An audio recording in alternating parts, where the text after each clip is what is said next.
Hi, this is Joe Green, head pastor of St. Paul Missionary Baptist Church in Harrisburg, Pennsylvania. Also, the founder of the 2019 movement, and I want to share a couple of thoughts with you. Um, I've been saying this, and I'm going to keep saying this, and I know it's not very popular. That this whole racism psy-op, it's a psychological operation. It's meant to divide us. It's meant to for us to be distracted. It's meant for us to pursue something that we'll never get, right? A goal that we'll never get to. Because one of the things that happens most of the time, people confuse racism with bigotry, bias, and prejudice, right? So, and I say this all the time, systemic racism is something that you can solve with laws or policies. Bigotry, bias, and prejudice are not external, they are internal, and you can't solve them by changing the rules, by putting out different rules, because people are going to be what they are. For instance, what do I mean? I mean, like the court system, right? We have laws on the book that say if you murder somebody, that these are the possible penalties. Right now, that's on the book. It doesn't matter what color a person is. Now, you may have a judge or a police officer or a prosecuting attorney or something like that that may be prejudiced, biased, or bigoted. And especially in the case of a judge, you may have a judge who actually, or not legislates, but judges from the bench, and that they use bigotry, bias, or prejudice. So they have a white person and a black person in front of them. They may give a different penalty to the black person. That's not systemic racism. That person is executing the law in a prejudicial or discriminatory way. And so the way that you would resolve that would be not by changing the law, but by bringing awareness, education, holding that person accountable, and those type of things. Those are the remedies for that, because just adding more laws still doesn't change a person's internal feeling about people, right? Whether it's bigotry, bias, or prejudice, a person may be racist in their ideology or their thoughts, but that's different than systemic racism. Systemic racism means that there's systems in place that are racist. For instance, it used to be by law that you could enslave a black person, right? A person of African descent. It used to be laws on the books that said that a restaurant could discriminate from people based on races. So you could put a sign in your window that said "No blacks allowed," right? That would be if that's legal, then that means that that's the system, right? But that's not what we have now, because in America, if a person were to put a sign up on their business that said "No black people allowed," there are anti-discriminatory laws that says that that person could be in big trouble, right? And again, the example I like to use all the time is back before the civil rights legislation and anti-discriminatory laws were put in place. If I was in the South, in the Jim Crow South, and I went to a restaurant and it said "No blacks allowed" or "whites only," they could call the police, and the police would arrest me for breaking the law, right? But after that legislation was passed, if I go to that same restaurant and they try to deny me service simply because of the color of my skin, now I could call the law or the authorities, and that person would be in trouble. So that's how the switch happens when you talk about systemic racism. Right now, there still may be people that have prejudicial thoughts, or they're discriminatory or biased or whatever that may be.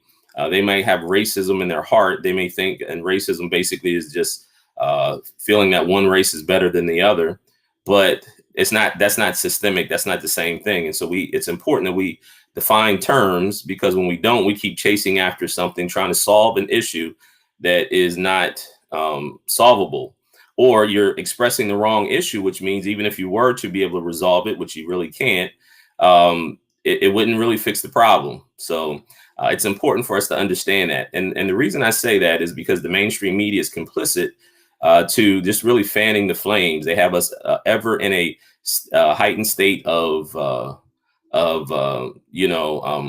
stress, right, and hatred and anger, and they keep showing it over and over again, right? And again, if you watch my videos on YouTube, please subscribe and share some of my videos if you think that they're beneficial. But the last one, I talked about the actual numbers and statistics, because it's important for us to use numbers and statistics in order to evaluate whether something is true or not. Like I said in my doctoral studies, I learned even before that, but it was really solidified in that particular place that because you feel strongly about something doesn't mean that that it's true, right? And so we have to be careful for that. We have to be careful of that, because just because we see something again doesn't mean it's the broader general reality. Just like your experience, your personal experience might not doesn't necessarily uh, doesn't necessarily um, mean the broader general reality of things. And so it's important for us to understand that. So I'm going to look at a couple of things, because when we talk about this race psyop, it's not a new thing. It's been around for some time. There's a video, a couple of videos, but one in particular. There was a gentleman who was a black man in the 1930s and 40s who was a part of the Communist Party, the American Communist Party. And he talked about what their strategy was. Their strategy was to fan the flames of racism, use real grievances and exaggerate them, and present false narratives in a way that would stir up controversy and weaken the nation. Right. So people got so distracted about that, and that's why he ended up leaving the party. And so again, when we look at this, we have to look at it from a historical perspective so that we don't repeat the same mistakes of the past. Another strategy is when they use media and they use visuals and they use situations and circumstances in order to connect with past trauma. And so we do know very, very clearly that in this country, that was a reality. Some of the things that we're seeing now used to happen on a more frequent basis, and it was done with the protection of the law and the legal system, right? When people would, lynchings or, different things like that. If you look at Black Wall Street in Tulsa, that was something that was done, and they were protected by law. If you're not familiar with that, I'll probably do a video on it, but check it out. It was called Black Wall Street in Tulsa, Oklahoma, and they firebombed the black neighborhood. They were very wealthy and they had achieved a lot. And so what happened was you actually had the local sheriff's department that not only participated in it, the white people helped to firebomb the black neighborhoods, but they provided weapons with them. And then when they went to court, not one of the white people, not one white person was ever convicted of anything. And I believe it's around 300 black people were killed. The entire community was burned down. Businesses were destroyed. It was a really horrible thing. And a couple other places that happened, and that happened under the protection of the law. So yes, when you look at those situations and circumstances, yeah, it was a lot of racism in the country, systemic, right? But now when we look at it, we have to look at it from a different perspective, because now is not then, right? This is a completely different time. And so we can't take isolated incidences and equate it to the past systemic and horrible conditions of the Jim Crow South and slavery and all that other stuff. We have to be careful. But when you talk about a psyop, when you talk about someone who wants to manipulate and destroy community, manipulate people, and keep us fighting, that's what you do, right? You equate it to past situations and circumstances. It's like, let me give you another example. A show like, I don't want to mention her name, but the self-help lady, she would do things about, she would tell stories about a woman who in the past, maybe her spouse was not unfaithful, right? And so they used examples of how she found out about it, or what the keys were. And so now she's in a current relationship. And so anytime those similar situations occur, she automatically relates to her past trauma and she's re-victimized, right? And so whenever the situation is similar to what happened in the past, so she has a new spouse now, but this new spouse is faithful, but yet because of her trauma and her emotional triggers from the past, she's re-victimized. And so it's easy for her to believe that this spouse is now not faithful because of similarities in the past. But again, now is not then. I'll just say that in America, now is not then. And again, this isn't a new strategy. There have always been people that were race baiters. They call them race hustlers. There were always people that fan the flames of racism in order to profit off of it and to manipulate. As a matter of fact, the great Booker T. Washington, who is the founder of Tuskegee Institute, now Tuskegee University in Alabama. Here's a quote from Booker T. Washington. Now, Booker T. Washington, he was, I'm sorry, he wasn't the founder. He actually took over Tuskegee and became the president of Tuskegee. He was alive in the 19th and the early 20th century. And here's a quote from Booker T. Washington. He writes, "There's another class of colored people who make a business of keeping the troubles, the wrongs, and the hardships of the Negro before the public, having learned that they are able to make a living out of their troubles. They have grown into the settled habit of advertising their wrongs, partly because they want sympathy and partly because it pays. Some of these people do not want the Negro to lose his grievances because they do not want to lose their jobs." Now, that's Booker T. Washington from the late 1800s and the early 1900s. I believe this quote is from the late 1800s. But he identified that. He identified that even when progress is being made, there's some people that won't acknowledge the progress because they have a good deal, a good thing going on with them fanning the flames of racism, right? Always talking about race, race, race. Nothing ever gets resolved. Now, what I say about trying to resolve something, if you don't properly articulate the problem, if you look at it from a wrong perspective, you'll continue to chase something, but you'll never resolve the issue because you're articulating a issue that's either not real or that you're articulating the wrong issue. So right now, what they're doing is they're throwing out this word equity, equity. Now, I'll just say for the record, equity is bad in this situation, and what I'm going to explain. Equality is really what we want to pursue. Equality, not equity. Equality, not equity. You hear people talk about racial equity and gender equity and all these other things. Equity is bad. Equity leaves room for really bad things to occur, and I'm going to explain it. Now, equity and equality may sound similar, but they're different. The implementation of one versus the other can lead to dramatically different outcomes for marginalized people. And again, when we're equity is bad for everybody, not only for marginalized people, but it's bad for the dominant groups and the dominant races or genders or whatever you want to call them. And it continues to deepen the divide and causes more animus between the groups. I'm going to say that again.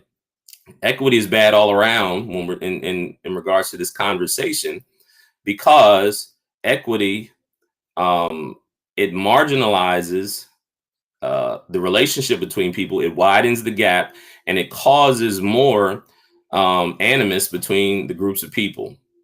Equality means an individual or group of people is given the same resources or opportunities, whereas equity recognizes that each person has different circumstances and allocates the exact resources and opportunities needed to reach an equal outcome. See, this is the land of opportunity. We want equal opportunity, not equal outcomes. You can't guarantee equal outcomes. That's not what we desire. That's not what you need, which we can guarantee, I should say. And what do I mean by that? That some people will have different advantages than others, right? Opportunity means you have the opportunity to excel, whereas equity means that you kind of stagger the. Let me give you an example. So in a foot race, when you have a round track, they stagger the lanes when they're running all the way around the track, because they understand that if you're in the inside lane, that you have a shorter distance to run to get around the track than the outside lanes. So they stagger the lanes, and the person in the inside lane, they're farther back from the start than the one from the begin, in the outside lanes, right? But what happens is, as you run around the track, you still someone's going to win and someone's going to lose. If a person is faster, obviously, than the other person, then that person should win the race. They all have an equal opportunity, but we can't guarantee an equal outcome. Everyone's not going to run across the finish line at the same time, right? And such is in life, and that's anti-biblical as well, because the Bible talks about leaving an inheritance for our children. So think about this. If I was a wealthy man, say if I went out and invented something, like for instance, let's look at Steve Jobs, right? The founder of Apple. He goes out, he's creative, he starts a company. His company creates great things like the iPhone and iPad and all that other stuff. And because of that, he's able to accumulate great wealth. Now, his children come along, excuse me, his children come along, and his children have more money than the average person because their father, uh, through hard work, through creativity, and using his God-given abilities, was able to leave a great amount of wealth for his children. Right, his children deserve that wealth. They should have that wealth because their father worked for it, and it was his will to pass it on to his children. Right. Me, on the other hand, or the average person, doesn't have that same privilege. But as long as I'm able to go out and to I have an opportunity to achieve, to create, to do whatever, then I can achieve good things as well. So think about before Steve Jobs, and I don't know much about his family, but what if he came from a poor family? Maybe he started off with not the same privilege, I'm pretty sure he probably didn't start off the same amount of privilege as a Kennedy or Rockefeller, right? But yet he was able to amass great wealth because he had an opportunity to do it through our system. um, Equal equity means that even if he finished his life with $100 million and I finished my life with $0, somehow or another, some outside force, probably the government or whoever, would come in and redistribute the wealth because he has a whole lot more money than me. So that's equal outcomes, right? We don't, equal outcomes can't be guaranteed. No one should guarantee equal outcomes, but we should guarantee equal opportunity. Here's what Frederick Douglass said, and then I'm going to talk about a couple of different philosophies, thought processes, right? And what I think that we should, as Black men, Black people, that we should focus on. We should understand the past, right? Understand the past and understand history, but also understand some of these very important principles and concepts that we are looking. So when you hear racial equity or gender equity or things like that, that should bring you to some kind of caution. You should realize that that's not, it's not real. I shouldn't say it's not real, but it's not something that is profitable for anyone. Because think about this: if you look at equity and equal outcomes, then it's only going to draw more animosity. Because what happens when that person like Steve Jobs accumulates a lot of wealth, and so the government or someone comes in and redistributes the wealth, and so now that person is going to, you're stealing from them, first of all. And not only that, is it's going to create a larger amount of animosity, because now he's going to look at the person who receives the wealth that they didn't earn, and it's going to be bitterness. It's going to be anger, right? Because rightfully so, he earned that.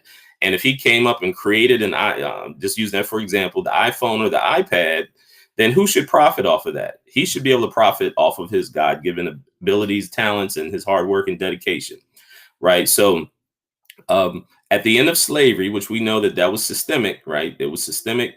It was really based on economics, but that's a whole nother talk. But at the end of slavery, we had one of the great abolitionists by the name of Frederick Douglass, right? Frederick Douglass was a former slave. He was a freed slave and became one of the greatest statesmen, not only of his generation, but I would say maybe in the history of America, especially in the history of Black people. So Frederick Douglass, um, he was asked the question. He said, uh,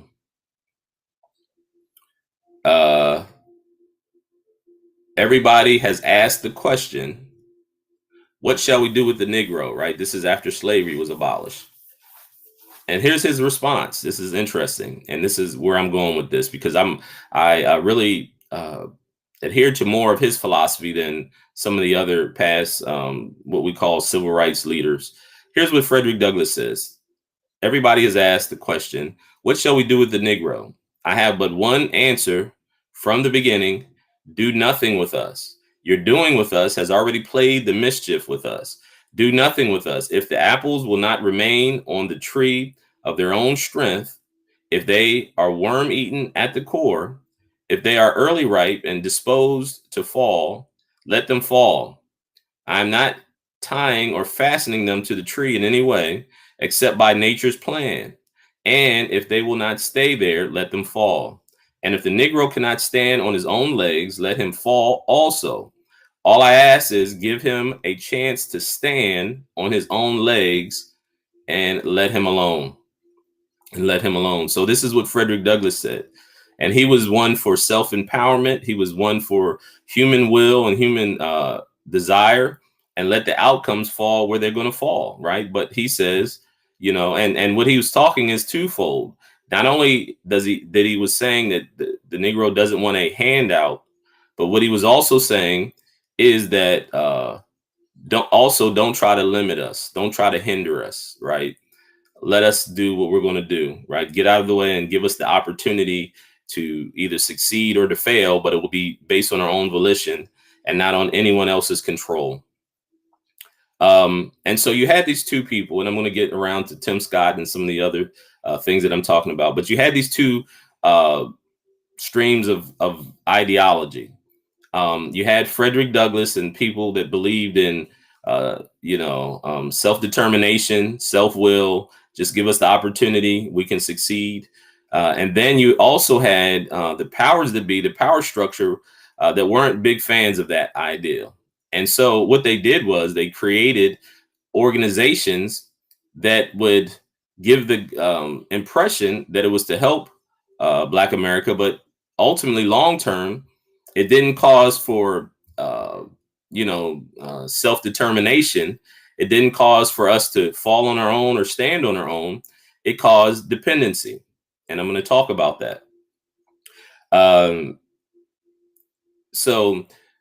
Again, after slavery was abolished and after the anti-discriminatory laws, it was supposed to level the playing field. It meant that we can have an opportunity to do whatever we need to do, right? That without any hindrances. So, for instance, in a college, University of Alabama, back when George Wallace was the governor, by law, he said, well, he's the governor, so he said that no Black people would go to the University of Alabama. It meant you could get perfect score on your SATs. You could have all A's. You could be very intelligent and very capable, but yet you still were hindered from entering into that university. That meant you didn't have an equal opportunity. But then when you look at things like affirmative action was the opposite in many instances, because it meant that even though you may not be qualified for a certain university, they would make provision for you. So that's similar to equity, right? You have maybe not score as well, maybe not have the same intellect or the intellectual capability as someone else, but because of the color of your skin or your ethnic group that you're from, you would receive the same goal. You would achieve the same goal, I should say, which is getting into that particular university. And so we have to be very careful because most of the movements, the mainstream Black movements, none of them were grassroots. And what I mean by grassroots is none of them were organic. You had some organic Black movements, but they're not mainstream. Most of them aren't even still in existence. For instance, the NAACP was not created or formed. The NAACP nor the Urban League was not created or formed by Black people. It was created by non-Black people. The NAACP was created by a group of Jewish people. Now they brought in people like W.E.B. Du Bois and those people to run it and be the face of it. But behind the scenes, those who funded it and those who created it were non-Black people, the Urban League and all these other groups, even Black Lives Matter. Black Lives Matter, the founders came up with the hashtag, but it's really George Soros and people like him behind the scenes who actually fund Black Lives Matter. And this was brought out even during the time of the Ferguson riots. George Soros has an organization called the Open Society. And based on the records, and you can find this out for yourself, the Open Society paid about $30 million in Ferguson, Missouri.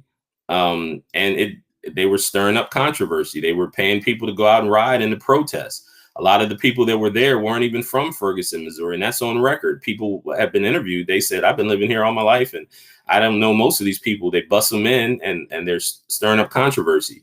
So again, this goes back to my point about the psy-op, that they're trying to fan the flames of racism, and they have an opposite approach as to many of our Black leaders and what they believe should be the direction that Black America goes in. And so this whole idea, because I'm going to talk about W.E.B. Du Bois versus Booker T. Washington and Marcus Garvey.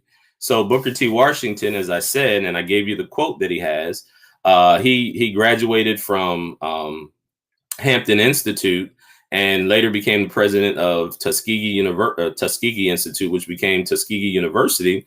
And he had a big emphasis on self-empowerment, but also on VOTEC, vocational technical training, right? Because these trades that we're teaching were to self-empower the Black people in their own community. And a lot of people don't know that we had a lot of self-empowerment, like in the Jim Crow South, most construction workers were Black people. We knew how to do construction and carpentry work and different things because we were mainly the carpenters and the construction workers, right? So when you have those trades, you build your own community, you can have your own business, right? As opposed to the dynamic of integration and dependency. And so you have to be careful when you understand what that means, integration versus and dependency. Again, I told you the sentiment of Frederick Douglass and also Marcus Garvey, they were actually more of segregationists. And when I say segregationists, they were saying they weren't trying to be integrated or accepted into the larger white majority. They were basically saying, allow us to build our own community and do our thing. Let these things play out as they will, right? And so, but this idea that came through W.E.B. Du Bois, and I'll explain how important it is to understand him and what he did, because he had this idea of the talented 10th. And so he believed that only the top 10% of Black people were actually worthwhile or worthy to even waste time on. But he believed that this talented 10%, the top 10%, they could be integrated in the larger white society and offered opportunities, but at the sake of controlling the other 90%. And so that's where you get this idea of them placing Black leaders in place. You had the Boule, you have the Divine Nine and different things that stem from that. And a lot of that comes from this philosophy that W.E.B. Du Bois had. Right. And so in his mind, he believed that most of the Black people, 90%, as I stated, that they were basically inferior and there was no hope for them. And so you have this top 10% that are the ones who really are worthy of paying attention to. And they were basically given privilege in order to help to control the other 90% of this. The welfare system, all the way up through, starting with Lyndon Baines Johnson, was created based on social Darwinism. And it seems like I'm going all over the place, but all these things will tie in together. When I'm talking about this ideology of W.E.B. Du Bois and these grassroots, non-grassroots organizations that were put in place to control Black people, to put leaders in place that, and they say, these are your leaders, these are who you should follow. These are the people that you should follow. And so we still see that dynamic now. And this is where I'm going to bring it around to Tim Scott and some of the other leaders. But anyway, the welfare system was based on what's called social Darwinism, and it originated in Europe because you have Charles Darwin, who is the author of The Origin of the Species. You had people like Francis Galton and different people like that they believe not only in evolution, but they believe in race theory, which is not a real theory. It's a social construct, but they believed in race theory. And because they believed in race theory and evolution, they promoted the idea that Black people were less evolved and inferior, which is why slavery was allowed to be perpetuated, because of this idea that Black people were less than human.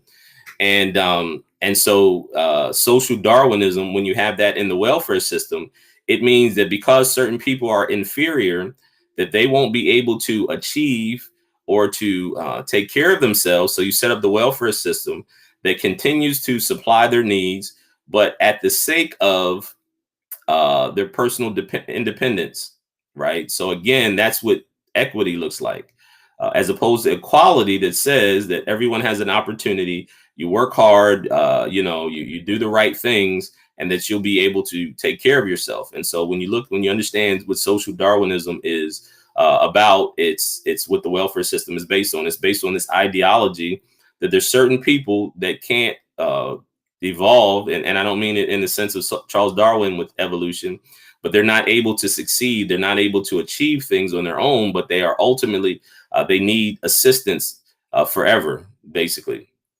And so, and it's important for us to understand that concept, because we see that a lot subtly in Black America now and in mainstream media. They're promoting this idea of racial equity because of the past, because of slavery and Jim Crow. That now we want to guarantee equal outcomes. That is the kind of the position that they are trying to promote. Carter G. Woodson, who is the founder and father of, it was originally Black History Week, which became Black History Month.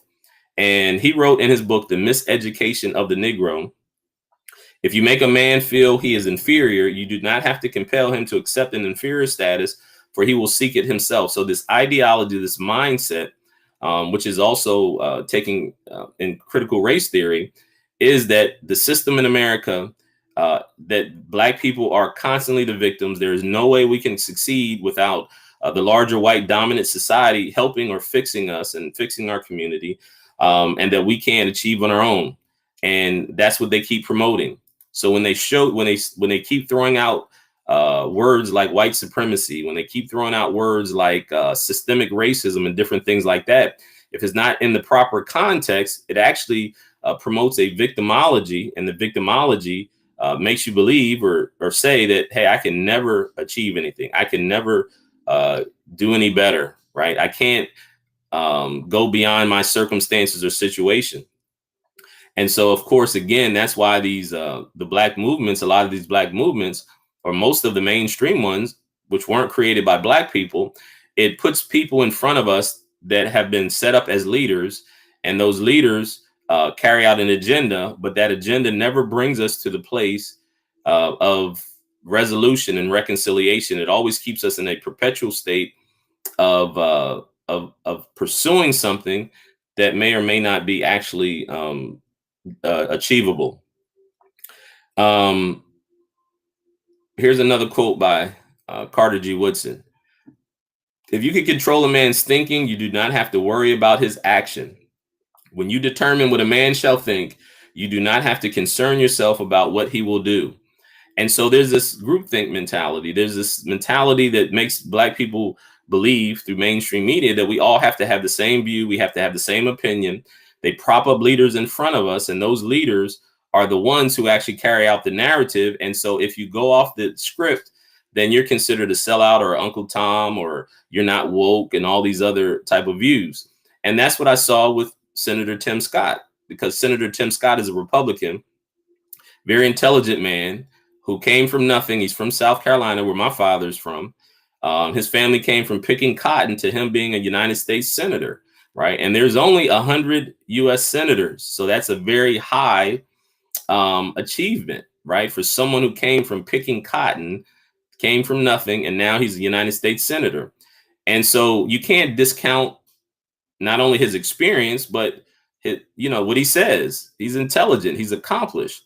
In South Carolina, has an interesting history, but there's many places in South Carolina which was believed to have been very racist, right? And again, my father's from there, and I have a lot of family in South Carolina, and they will all pretty much agree with my last statement that there has been a lot of racism in South Carolina, and bigotry and bias and prejudice.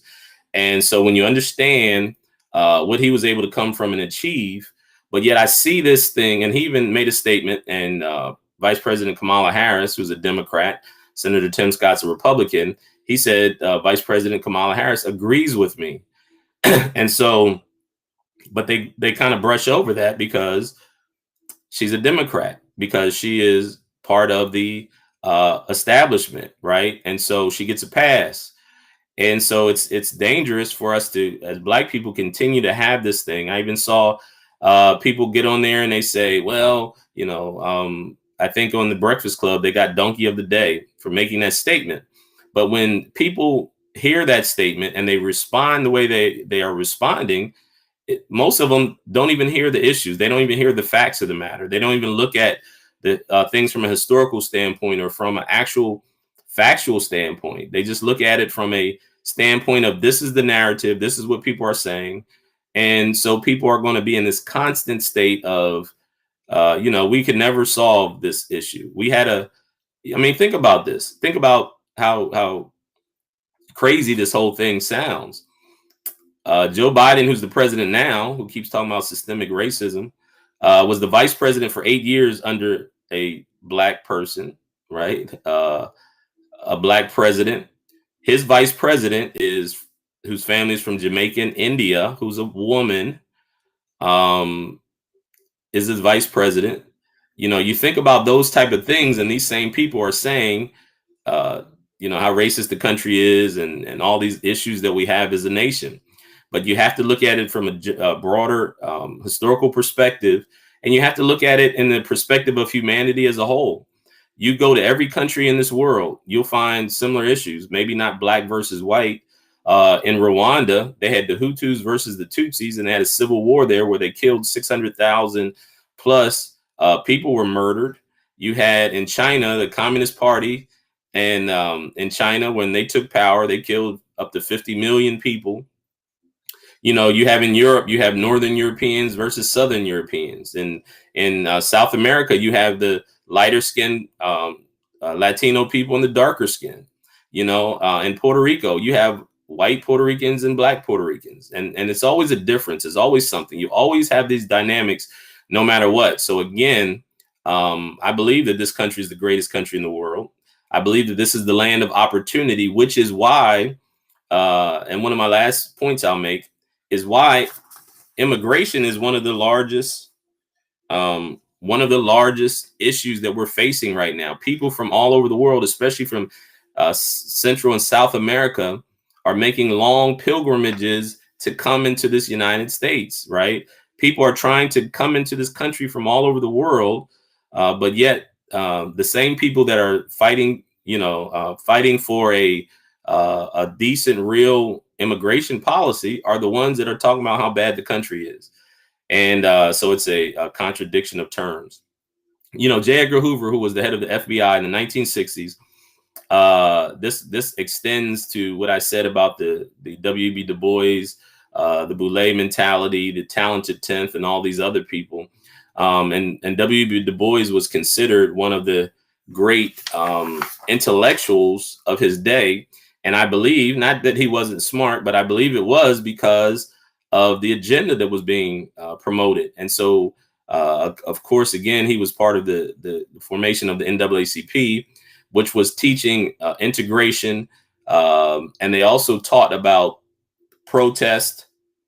So when you have all these protests, when you have integration and different things like that, which really is why most of this negative interaction, even in the Jim Crow South, when you had the Klan, when you had the the Klan, well, just let me say this, and then I'll make another point with that. When the Ku Klux Klan actually was the military arm of the Democratic Party, and first they terrorized black people to keep them from voting for some of the Republicans, and then also it was about segregation. Ku Klux Klan wanted to keep white people segregated from black people.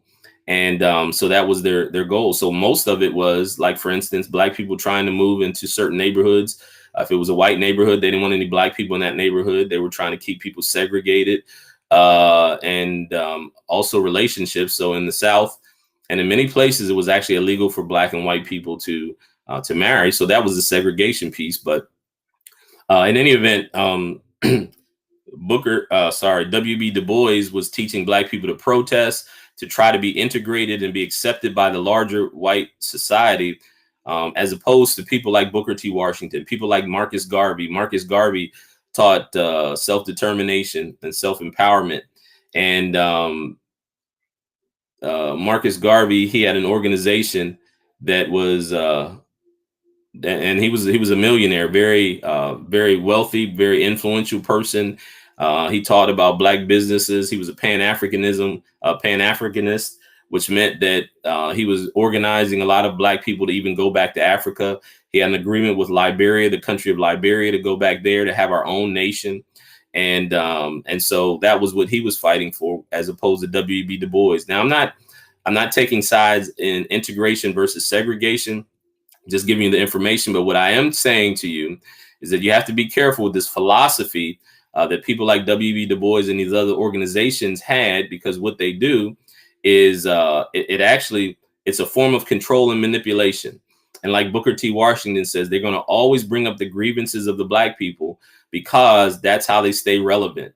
You know, some of these organizations, they just are always, anytime there's a situation, anytime there's a police shooting or a Black person, a police shooting of a Black person, they immediately jump to conclusions even before they hear all the facts. And they have us in this sense of, of trying to resolve issues.